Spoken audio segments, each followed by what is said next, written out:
आय बहिर्भूत संपत्ति ठूल अभियोग फसिले झारसुगुड़ा ब्रजराजनगर पौर परिषद कार्यनिर्वाही अधिकारी निकटू 3,35,82,641 टंकार संपत्ति जबत करिछि विजिलेंस।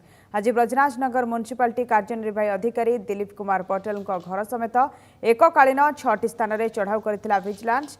मंगला बजार सरकारी बासभवन, ब्रजराजनगर ऑफिस, देवडीह घर, बेलमुंडा स्थित पैतृक घर, समसिंगे पुअना पेट्रोल पंप, कोलबाहाल स्थित श्वशुर घरे चढ़ाऊ करथिला विजिलेंस। विजिलेंस जाल में ढेंकानाल सहकारी अधिकारी आय बहिर्भूत संपत्ति ठूल अभियोग विजिलेंस चढ़ाऊ पाखरू 1,80,27,64 टंकार संपत्ति जबत करिछि विजिलेंस। आज ढेंकानाल एआरसीएस सहकारी अधिकारी विद्याधर राउत घर समेत 3टी स्थान में विजिलेंस छापा मारिथिला।